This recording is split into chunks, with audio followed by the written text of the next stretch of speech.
Okay, there we go.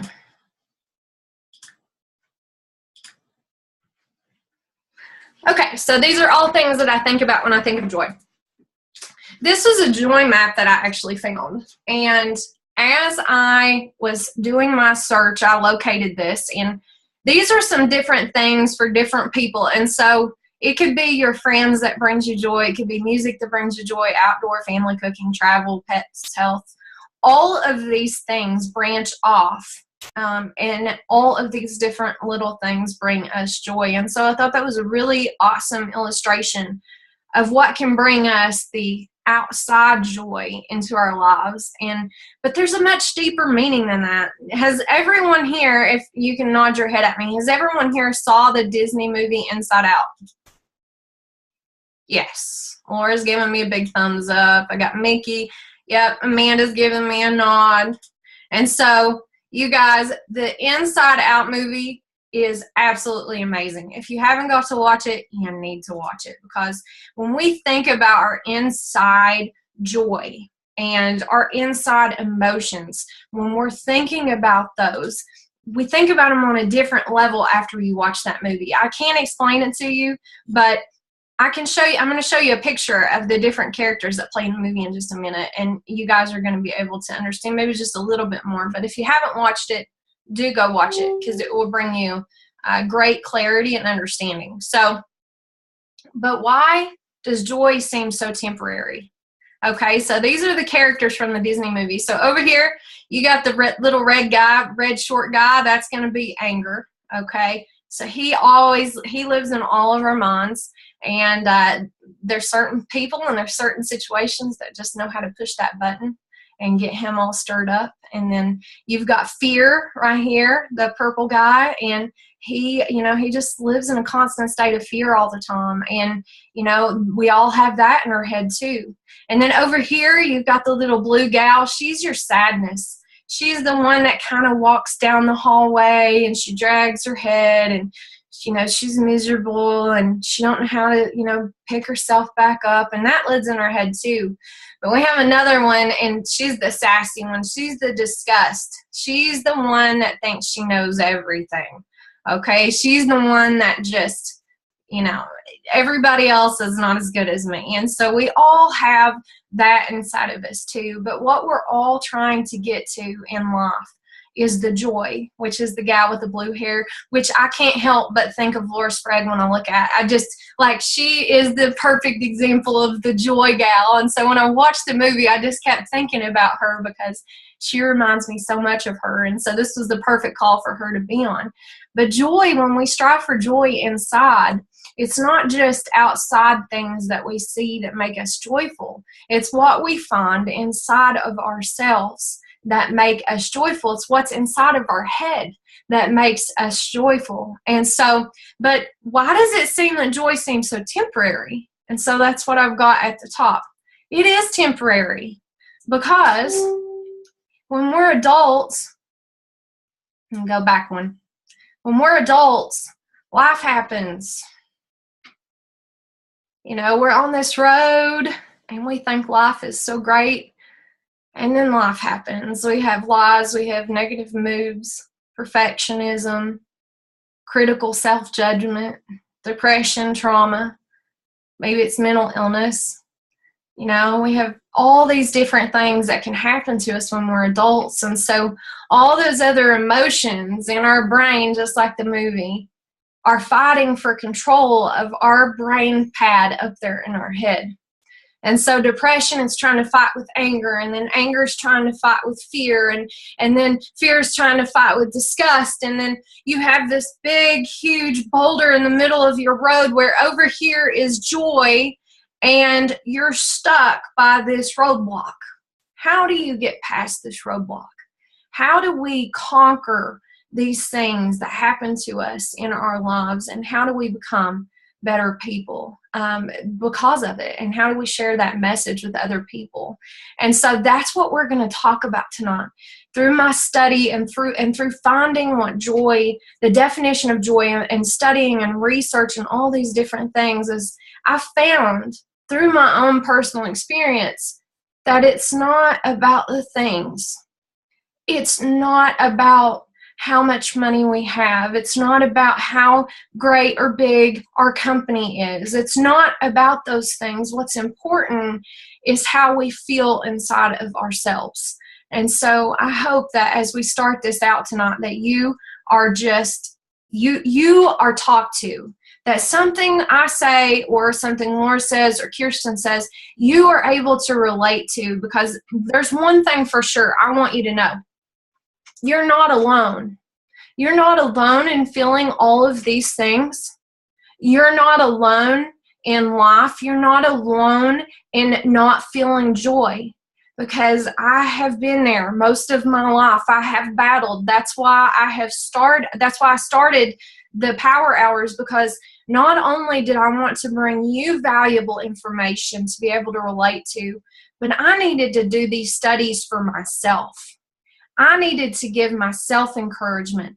I needed to learn these things for myself. And if I knew you all were counting on me, I knew that would give me accountability to actually do it. And so I want you to know that you're not alone. I'm authentically there with you, and we're just learning together. And so all this stuff that I'm sharing with you tonight is I'm learning with you. And so I want to go ahead and introduce our two speakers tonight. I'm so excited to have Miss Kirsten. If you haven't wrote down her website, please do. It's up there at the top in blue. She's absolutely awesome. She's a huge go-to person in my life, not only for joy, but just as an overall great friend. She's just awesome. And she's actually a licensed professional counselor here in the state of Kansas. But the cool thing about Kirsten is that she's an executive director at Pathway to Hope. And it's a nonprofit that actually provides education, support, and advocacy for individuals and families affected by mental illness. And so she's absolutely awesome. And I can't wait for you guys to hear a little bit about what she has to share about joy. And then Miss Laura. I just love Laura. I love this picture of her. And so Laura is actually a wife. She's a mother, and she's a lover of God and music. So not only does she homeschool, you're a brave mom. You're so brave. But she also is the host of a podcast called Life in Purple. And so Life in Purple is a funny, moving, self-assuring, and rebuilding kind of show where you will be inspired to take action and conquer your past with negative talk and truly learn how to believe in yourself. Her motto is what you say is what you become. And that is exactly why I've invited these two ladies to come and share just a little bit about their story and their thoughts on joy tonight. And so I'm going to have to probably exit so I can unmute them. All right, I got Miss Kirsten unmuted and Miss Laura unmuted. Hello, ladies. Would you like to say hello to the rest of us? Hello, hello. Woo! Hi, ladies. Hello. Are there any gentlemen on the call? Or are they all ladies? No, I think we have one or two gentlemen. Okay, good. Awesome, awesome. All right. Well, Kirsten, tell us a little bit about your experience. What has been your experience with the topic of joy? And what has been your experience about making joy not just temporary, but making it a lifelong goal? Well, I think you mentioned early on in the conversation that joy seems to be a focus in society. And I think that that's purposeful because research has been focused around joy. Lots of neurobiology is being studied about the different relationships of emotions. And what we found is joy is that one emotion that can kind of return us to normal, so to speak. So if you're afraid, joy can return you to normal. If you're angry, joy can return you to normal. So the study of joy has been the focus of a lot of research. So that's why you're seeing it in the bigger picture right now and people starting to talk about it broadly across society. For myself, I have daily struggles just like everybody else. I work with people that have very significant daily struggles, And I couldn't get up in the morning if I didn't know how to stir up joy inside of myself and how to stir up joy inside of others. So that's my personal experience, and I've done a little bit of studying about the power of joy in our lives. And I've learned that the true power of joy comes from relationships. There's real joy and there's pseudo joy. So pseudo joy might be that cupcake that you were mentioning. That cupcake will increase your dopamine and your some of those chemicals that make you feel happy, but only in relationship will you get sustainable chemical release in your brain. So I've learned that I have to be in good, positive, healthy relationships, and I have to realize that for me, what joy means is to be as glad can be to be with you. That's what that means. And when somebody, that's hilarious. I'm feeling really good about that, Laura. Yeah, Laura's cracking up. She's got a dog, a man crawling like a dog. That's awesome. So I want to be the apple of somebody's eye. I want somebody, when they look at me, I want to see the sparkle in their eye, and I want them to see me for who I am and to appreciate me. And I need to do that for others. And frankly, I try to do that for everybody that I see on any given day at any given place. But that's how joy spreads, is through relationship and by recognizing the value that we are to each other. Absolutely. I totally 100% completely feel you there. You have been a great source of joy in my life. And so thank you for not only being a knowledgeable person about joy, but spreading joy in your everyday walk with other people. I think that's really powerful.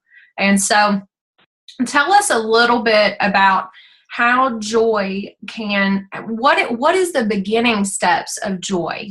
How do you start? If you're at a place where you are at the lowest of your lowest points and you don't have any hope maybe, or you don't know where to start, how would you start and how would you go in the right direction?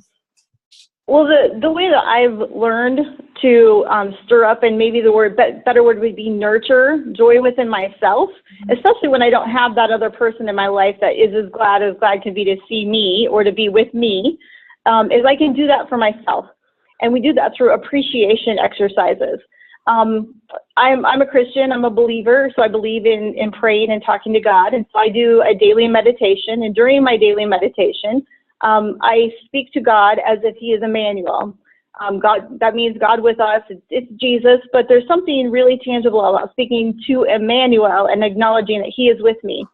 And in that process, I ask Emmanuel to remind me of something that I can appreciate. And, you know, you can kind of overanalyze this and say, well, is it my own head thinking of it, or is it Jesus telling me that? And I don't need to overanalyze. So whatever comes up inside of me, that's going to be something that Emmanuel has reminded me of. And I'm going to take a few steps to walk through that. I'm going to think about the thing that's been stirred up inside of me, and I'm going to ponder that a little bit. I'm going to think about, well, what do you know that? And I'll give you my favorite example right now. I stayed at my girlfriend's house. I did some house sitting for her, and she had one of those giant jacuzzi bathtubs, and I love taking a bath, and it's been a long time since I've taken a bath. So she left the house, and I'm in the bathtub, right? Because I'm there. And I just appreciated being in the bathtub. I didn't even need the bubbles. I just was floating in the water. And within just a few seconds of realizing how much I was enjoying that, tears were flowing down my cheeks. I was just so grateful for that opportunity and for what it meant to me. Later on, several days even after I was no longer at her house anymore, I was doing that appreciation exercise, and I asked Emmanuel to remind me of something I appreciate. And he reminded me of the bathtub. And I could feel all the feelings of that bathtub in that moment. And I was just so grateful that I could return to that moment and feel those feelings all over again. So that's one part of the exercise. The next part of the exercise is to thank Emmanuel both for the appreciation and for reminding you of the appreciation. So in relationship with God, you're thanking him for that moment and then for reminding you of the moment. And then I do a few other narrative things. I like to journal, so I will walk around that moment, and I'll create a bigger story for myself. And then I write down in my journal in the margin just bathtub, because in the journal, sometimes I need to go back when I'm not feeling so good, when I'm feeling afraid, or when I'm feeling scared, or when I'm just in a really bad mood because some bad things have happened. I need to go back and be reminded. So I'll just open up my journal and I'll start looking at those words. And in that, I can have 10, 15 seconds of just good feelings again, just by looking at the words. And I'm returning to joy. I'm coming back to joy. Those negative feelings that I'm experiencing in those moments don't have to paralyze me. Now, that doesn't mean that I don't need people, because I do need people. And so the next thing to do is to share those appreciations with others. So people that are in my life, I have a few people that I go to on a fairly regular basis for support and encouragement. And so I will share my story of appreciation with them, and I will tell them what the single word story is, the title of my story, for lack of a better term. And so when I'm struggling and I call them or text them and say, hey, I need some help. I'm in a rut. I need some help. They can remind me of those things also. Remember bathtub? Oh, yeah. And if I've shared the full story with them, then not only have I shared my good feelings of appreciation, I've given them those same good feelings. I don't know if you've ever shared the joy with somebody else, a new baby being born. Everybody always happy when a new baby's born. We're all just elated. We didn't have to go through the labor and delivery. That's why I'm happy. But you can share the joy, right, of that moment, and you don't have to experience the moment. So that's part of being in relationship with each other and sharing the appreciation and returning from a difficult emotion by simply remembering that you've been nurturing joy. And that's the key there. You have to nurture it, because I'll tell you what, fear, that's very easy for me just to sit in, and I mean, the weeds of fear can grow up around me and I won't even mow them like the grass. Anger, oh my goodness, I don't even need help nurturing anger. That's like big giant cottonwood trees in my life. I have to hammer those down. Shame and guilt, oh man, those grow up like dandelions, right? They're just going everywhere. So I don't need help with those emotions. I need help returning from those emotions. And that's what appreciation and sharing appreciation within relationships does. Yeah, so what I'm hearing you say is that you struggle just like the rest of us. And even though you are a licensed counselor and you have all this knowledge, you have the same walk we all have. And that right there, people, is strong. You are not alone. You're not alone in your walk. And what else I'm hearing you say is that loving yourself and creating appreciation within yourself for yourself is the beginning step and the beginning foundation of culturing joyfulness in our own lives. And so, all right, I'm going to have Miss Laura chime in here. Tell us a little bit about your joy walk, Miss Laura. Hello, everyone. Thank you so much, Amber, for this invite. So, Kirsten and Amber, I am now reflecting on all the words that you've just said, because you've given really valuable information, and I hope everyone on here is grabbing a hold of this and taking notes. As you can tell, I'm a very energetic person, everyone, and I am excited and honored to be on here. Kirsten, I am holding on exactly to what you said, because that's a lot of what I have to talk about as well. So I think that we're all in a line today. But joy to me, Amber, joy to me, everyone, represents strength. In Nehemiah, at the end of the verse, Nehemiah 8:10, says, the joy of the Lord is our strength. And so then, in my brain, I'm trying to simplify the information, so I then ask myself, how do we become joyful? And that's the million-dollar question right now. How do we become joyful? And in my mind, what you said, Kirsten, is the appreciation, but I call it thankful, and so I start thinking of what I'm thankful for. Now, it doesn't mean that I don't go through crap, because, life has its ups and downs and you have all these feelings. And so when a negative person is talking to me, I secretly have, I place what I'm thankful for around my heart. Here, I don't know if you can see this. Is it close? Yes. Okay, so I have, have God at the top, and I have my husband and my family, and I keep going with Bible and PJs and grilled cheese sandwich, anything that you're thankful for. But I believe the joy of the Lord. And it is a feeling. And I think that we all should give ourselves permission to feel, because sometimes when we have guilt, sometimes when we're going through depression, it almost gets a little worse because we're punishing ourselves for feeling that way. We're not supposed to be depressed, and we're not supposed to feel guilty, because then we're being selfish. A lot of times is what we're told. You know, I've been told that. I was bipolar, or I was diagnosed bipolar. I don't believe I'm that really, but I started being thankful. So I practiced this for a whole year before I told anybody about it. You know, I think it's called the Grateful Heart exercise. I didn't make it up, by the way. This isn't mine. I just use it. You know, and that's what I do, is I praise.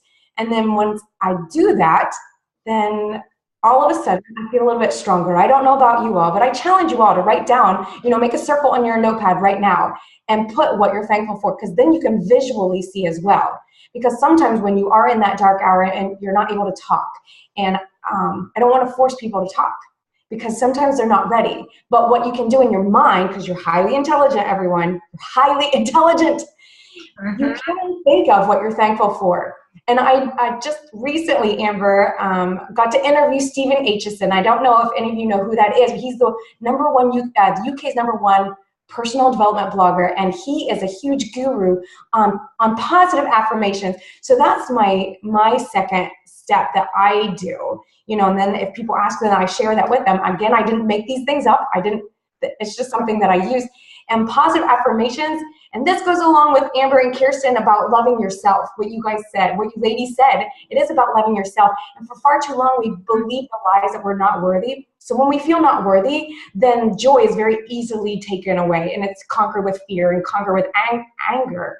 And we got to figure out which one we're feeding the most. So all of you on here, you need to know that you're highly intelligent, and we got to figure out what information to feed our brains. And so for me, positive affirmations was huge. I started saying, I am beautiful, I am beautiful, I am beautiful. And I'm not going to go into my past, but we all have a past. We all have struggled with things. And I had to overcome the part where my innocence was taken away. So I didn't think I was pretty. I had very low self-esteem. And so I started saying I am beautiful, and then I am worthy. Everyone on the call, on this webinar, I challenge all of you to at least attempt positive affirmations, because I realized, I learned this past week, that you can't have two opposing beliefs inside your mind. That's called cognitive dissonance, I believe. Because you can have two opposing beliefs, and it takes a week or a little bit longer for you to realize that you can conquer. So if you believe you can't, clean the toilet, I don't know. If you believe that you can't climb a ladder, just to change the light bulb, then you can't. But then you say, I can do this. I can do this.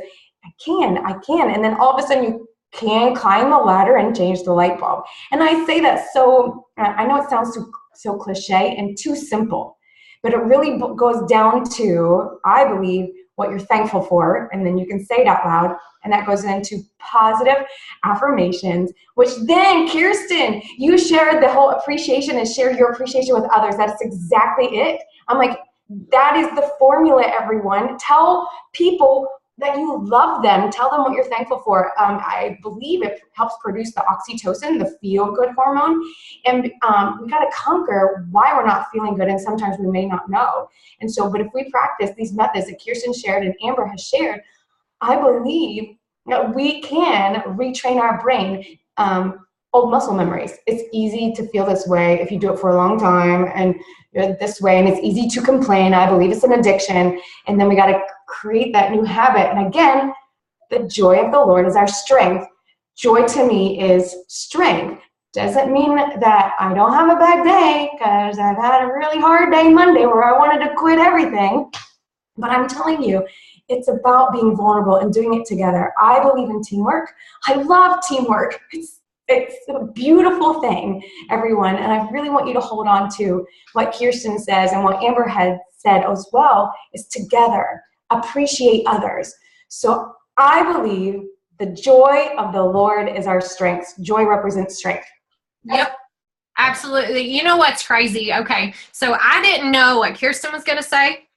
I didn't know what Laura was going to say. Okay. I had no clue what these two were going to say. All I did was stick to my message and stick to my research. But I'm finding it very, very crazy that the next couple of slides that I'm going to show y'all are exactly what these two have been saying. And so it's really funny when I flip. So just keep in mind that I did all of this myself. These two had nothing to do with what I'm about to share with you here on the PowerPoint that is together. And so I'm going to go ahead and screen share again so you guys can see. Can you guys see the PowerPoint just nod at me? Okay, got a couple of nods there. And I'm going to scroll down here, find where I'm supposed to be. And okay, so as I was saying, as Laura was saying, she could have just picked up right here on this slide. So rewiring our thinking, when I was doing my research, I came across this article in Entrepreneur Magazine. And I was like, wow, that's a perfect article. Like, hooray. I can't wait to share with everyone. And so if you want to write it down, it's up there in the light blue. But that's actually a picture of the front of the article. And this is an Entrepreneur Magazine. This isn't no, magazine that doesn't have credible sources. This is a big time magazine. And you have the power to rewire your brain for more joy. You have the power. And just like Laura said, just like I said, first we have to love ourselves. And so I've had to discover this. It's been a journey. And I'm still on this journey of learning how to love myself. And I'm sure Laura and Kirsten would say the same thing. It's a journey. You're learning how to love yourself, and you're not alone in that. But I found something very interesting as I was looking at the word joy, and I was looking at the word happiness, and I was looking at the word content. They're all connected in some way, and you'll see it here in just a moment when I pull up this other slide. But they're all connected together, and so there's something about being content with who you are. And I had one of my friends share this with me this week because she knew I was getting ready to do this slideshow for you guys, and she said, authenticity is the daily practice of letting go of who we think we're supposed to be and embracing who we are. Staying real is one of the most courageous battles that we'll ever fight. There is risk involved in putting your true self in the world, but I believe there's even more risk in hiding yourself and your gifts from the world. And so love yourself first. I came to a point a few months ago where I was like, what do I love about myself? I've done things for other people, but what do I truly love about myself? What can I strip away of all these other things that have crowded my life and caused my experiences? But what do I love about me? And so self-love requires you to be honest. So guess what? We all have big wounds on our hearts. We have huge wounds on our hearts, whether it's trauma, whether it's loss, whether it's something that happened in your childhood that was not good. We all have those big wounds on our heart, and we have to be honest once again before we can have deep relationships with other people. We have to be honest. We have to be able to share with other people what our struggles are. And I just had this recently as a breakthrough. This was a breakthrough for me in my progress of finding true joy, authentic joy. And so being honest about what happened. And then, it's kind of like we have this heart inside of our chest, and when we have something that's happened in our past, us as adults don't really want to share it with anyone because we feel like we're going to burden someone with this, okay? And so we put a Band-Aid over it. But it's an artery, and so it keeps bleeding through that Band-Aid. And so we need to tell someone, we need to go to the emergency room, we need to call help, we need to call backup, because we're going to need stitches. We're going to need someone to go inside of that wound on our heart and sew it back up. And so, first of all, I found that we can't have freedom, and we can't have joy, and we can't have contentness in our lives until we do this. Because we can't build off of a hurt heart, a broken heart. We have to have a strong heart. We have to have a healthy heart. And so as you're thinking about this, and I'm not saying you have to go tell the whole world about something bad that happened or trauma that happened in your life. That's not what I'm saying. One thing that has really stuck out in my mind lately is I had a friend tell me, she said, I don't know, it may have been Laura or Kirsten, I can't remember, but she said, don't share a message until God has redeemed it. And it was so powerful to me. And I was like, you know what? That is so true, because we can't share those hurts and those pains. Yes, they're hurt and they're broken. I'm talking about getting up and sharing it in front of a crowd. So if you're feeling like, oh, I need to get up and I need to share all this trauma in front of a crowd and tell someone I was hurt, that's not what I'm saying. I'm saying you need to open up one-on-one to someone, whether it be a counselor, whether it be a close friend, whether it be a childhood friend. You need to open up to someone who's got great compassion and care on their lives. That way that they can come aside you and help you and assist you. And then once that wound is mended on your heart, then you'll be strong. Like Laura said, you'll be strong in finding your joy, but you'll also be strong enough to share your story to bless and encourage other people. And so think about that. Think about that. We have to expose those wounds before they can heal. And so I love that quote. Self-love requires you to be honest about your current choices, so good or bad, and thought patterns, and undertake new practices that reflect self-worth. Once again, it goes back to self-worth. Don't compare your beginning to someone else's middle.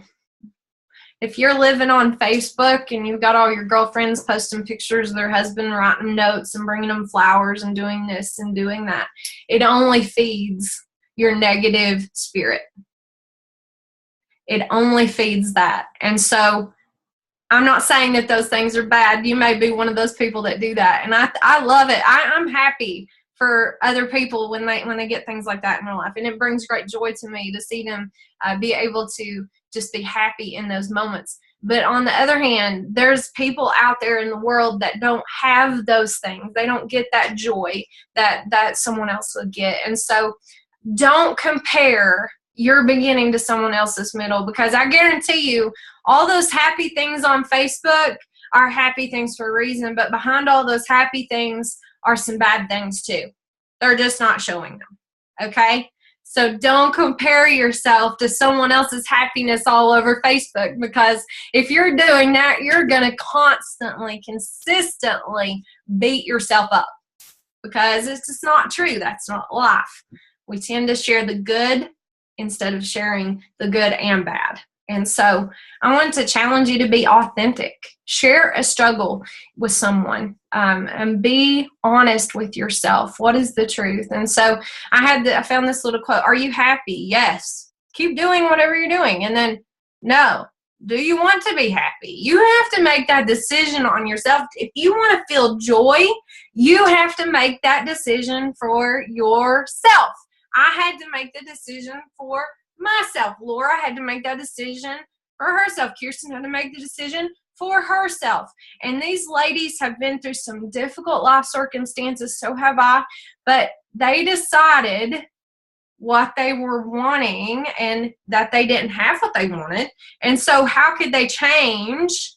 How could they rewire their brain to gain more joy? And so I want you to think about that tonight. I want you to tell yourself right now. You say it out loud with me. Say, I can rewire my brain. I really can.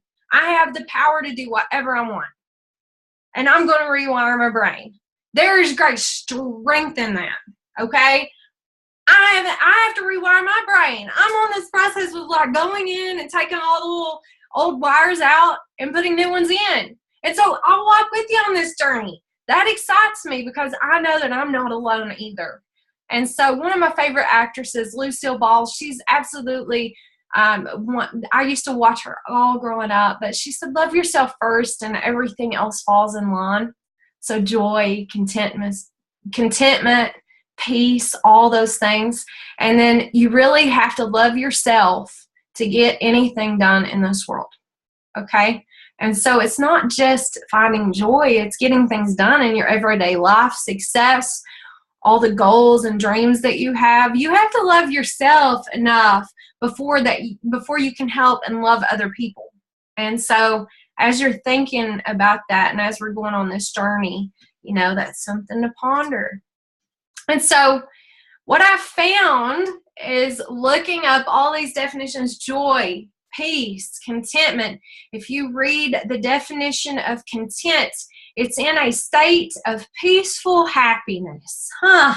They all link together somehow. They all work together somehow. And so that joy component in that Disney movie, the beautiful little Joy with her blue hair, that represents not only joy, but contentment, peace, happiness, all those things. And as I was doing my research and I was studying, I actually found a video that Yale University released, and it was from their School of Divinity. And they were talking about the difference between happiness and joy. And happiness is more of a temporary state. And so all of those pictures that I showed you on the first slide here, I can actually back up. I'll show you for the people that haven't been on the call that long. These things right here, these are all happiness.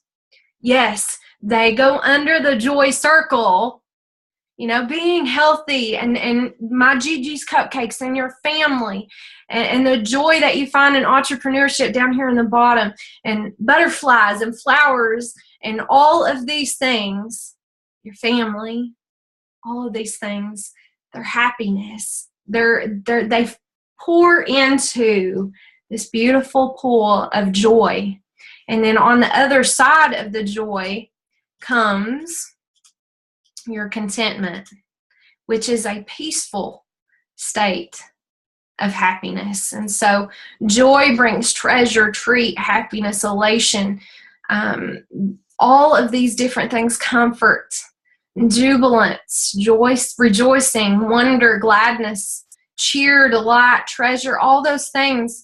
But more than anything, what I found and I have done through this self-love exploration, I would call it, is I found that it gives you great purpose. It's not only about feeling good and your heart feeling good and being strong, but it's about having thankfulness and purpose and meaning and relationship. And as Laura said, strength. And so I said it was going to get really weird on these slides because these girls didn't have anything to do with this last slide here. But as you see on the left, I've got relationship, which talks about what Kirsten was talking about earlier. And then I've got strength on the right, which is what Laura was talking about. And then the cup of self-love in the middle. And so it's really crazy. We must all be on this energy field together because these are all things that we've talked about tonight. And so, but when we find all of these things in life and we start looking for joy and seeking joy, that is when we find purpose and meaning.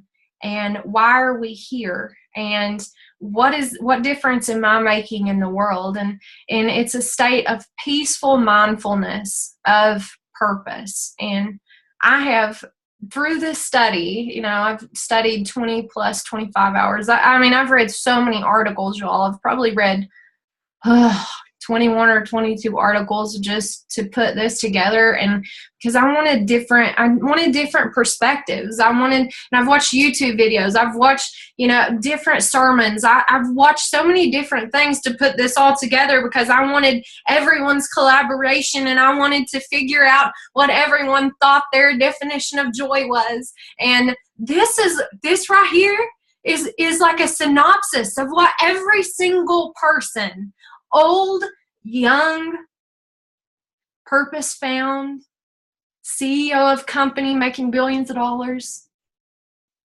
politician, these are all the things that they said and that we say brings joy.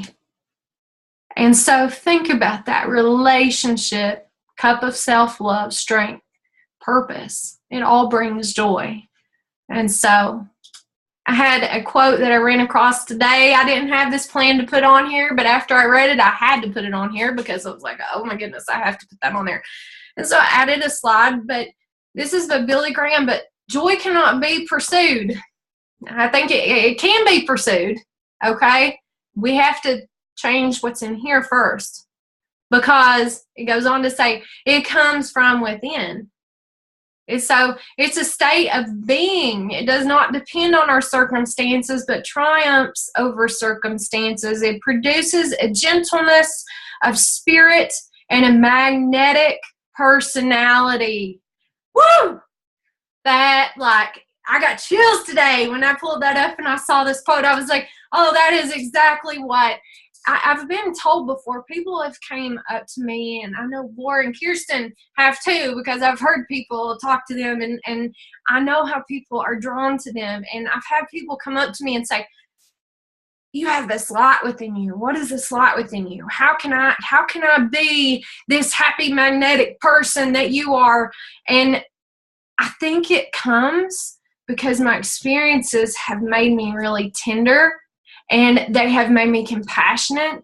And so they have also helped me to realize that I have to depend on other people. And so it all circles back to the whole relationship thing. I've had to, in my darkest times, in my lowest times, I've had to learn how to reach out to people.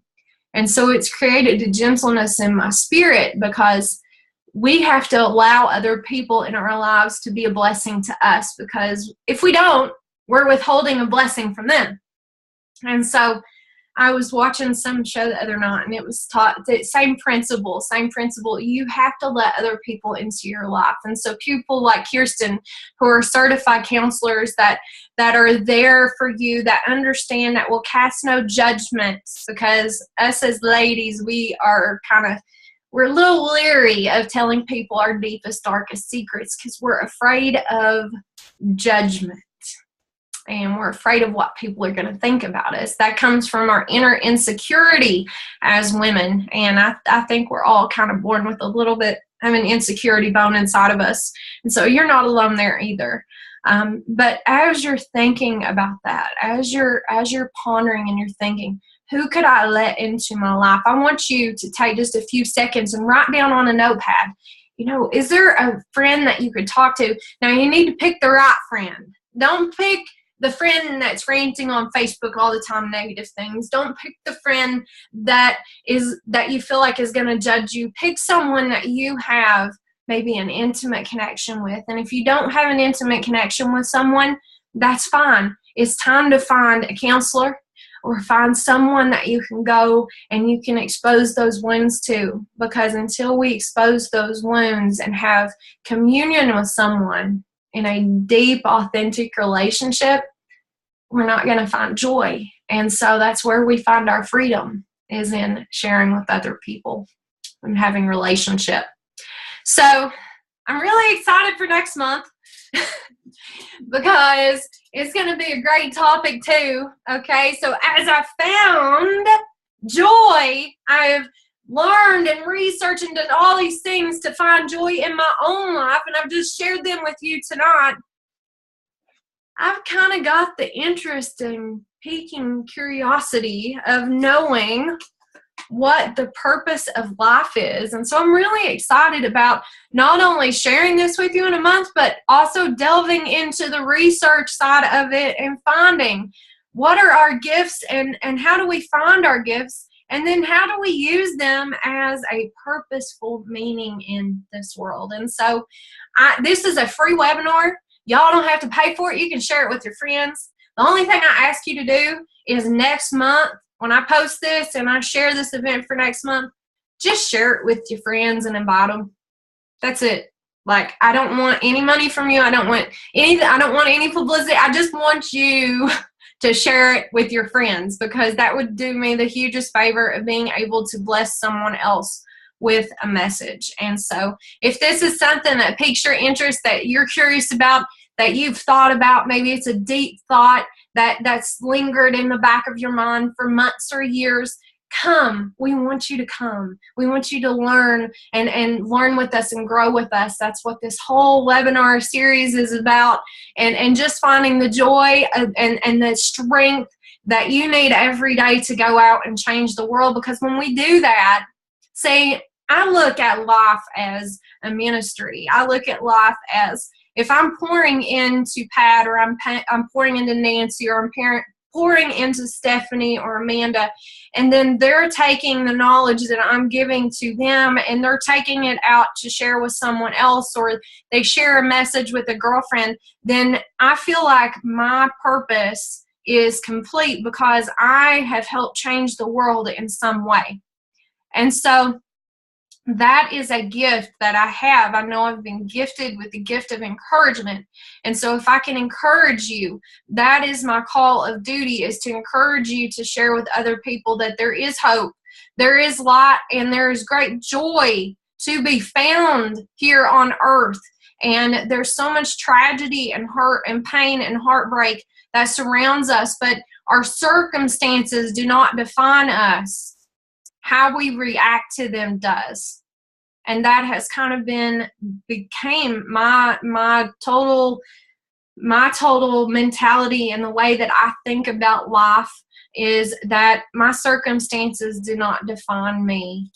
How I react does. And I'm sure that Laura and Kirsten would say much of the same thing. And so as we're thinking, in the next couple of weeks, if you have a thought on what purpose is in life, send me a message. I want to know your thoughts.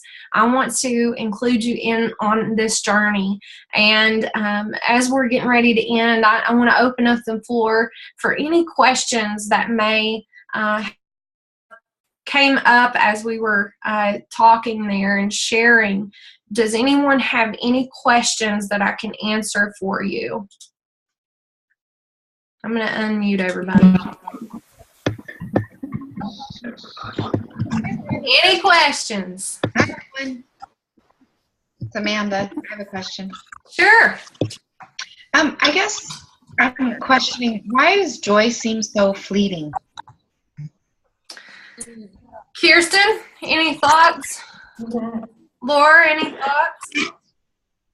Well, I can speak clinically to the fact that the brain doesn't hold joy well, and we'd have to have a longer discussion about the things that happen to us or don't happen to us.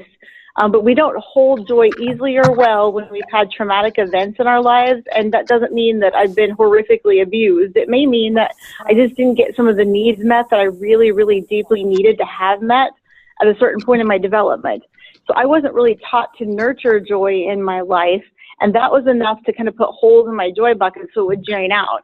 So it's a healing process that has to, it's a bigger conversation than what we're having here, so that we can hold our joy longer and we can have deeper experiences with relational joy where negative things don't cause anger quite so quickly or quite so easily, or I don't run away in fear, which drains us of our joy. Absolutely. And, I struggle with this every single day. Many of you know my story. Some of you don't know my story. I didn't have a father in my life. My mother was bipolar. She was in and out of my life. I still don't know who my biological father is. And so a lot of those needs weren't met as a child. And so there's something that I have to battle every day, Amanda. I have to battle bringing back that awareness of joy. And if you haven't got to watch the movie Inside Out, I would definitely suggest you do, because it really kind of put into perspective things for me. And it made me think, oh, okay, anger's taking over now. And, fear's taking over now. And so if you think about it on a different level, that way, it really does help make more sense. And so any other thoughts or questions before we end the call? All right. Well, I'm so thankful and I'm so excited that you were here tonight. I hope that you gained something from this message. If you did gain something from this message, I invite you to share on Facebook. Just, shout out to your friends. Let them know that you just were on this awesome power hour, and then just invite them to next month's event. because that is all I'm asking of you. That's all I want of you. And so if you could do that for me, it'd mean the world to me. And I don't need any money for all the research that I've done, because I have learned so much learning for myself and then being able to share with you all. And so just share the event. Put a comment out there after we end tonight, just saying that you were on the call and that you really enjoyed it. I would appreciate it. So I hope you all have a wonderful night. And I hope that as you start out tomorrow, I hope that you go to sleep with great thankfulness on your heart. I want you to write something down that you are thankful for tonight in this moment. And I'm going to challenge you. I want you to set a timer on your phone. And I want you to think for 3 minutes about what you're thankful for. Okay, this is something that Kirsten has taught me. 3 minutes. So if it's a grandmother, if it's a child, if it's a hot bath, if it's the gym, whatever brings you a great joy when you think about it, write it down and then think about it for 3 minutes. Set your timer on your phone, and I guarantee you're going to feel just an overwhelming joy come to you before you fall asleep. And so share that with someone else. And I hope you guys have a wonderful night. God bless you. Thank you for being here. You're absolutely awesome. Laura, do you have Amber, excuse me, do you have the date for the next one? And got that straightened out. I'm getting ready to set that event up right now. All right, thank you. Yeah, absolutely. And then I'll share it on the event page that tonight. That way you guys can go and, invite your friends. I'll make you guys hosts so you can invite your friends, and it will be a great evening, and we'll get to experience that together. So I'm really excited about this topic too. I'm really excited. And then if you have someone you want to share tonight with, I'm going to upload this onto YouTube right now when we get done, and I'll post that on the event too. And so you guys will be able to share it, via message or YouTube, whatever you want to do with someone else, okay? I'm so thankful for y'all. Y'all are awesome. Woo! Thank you. Bye-bye. I love you. I love everyone. Thank you. Thank you. You're awesome. I love you. I love y'all. Woo! I'm thankful for y'all tonight. Thank you. Thank you. I don't know what it was about. One time. It is a real long lake. It's not.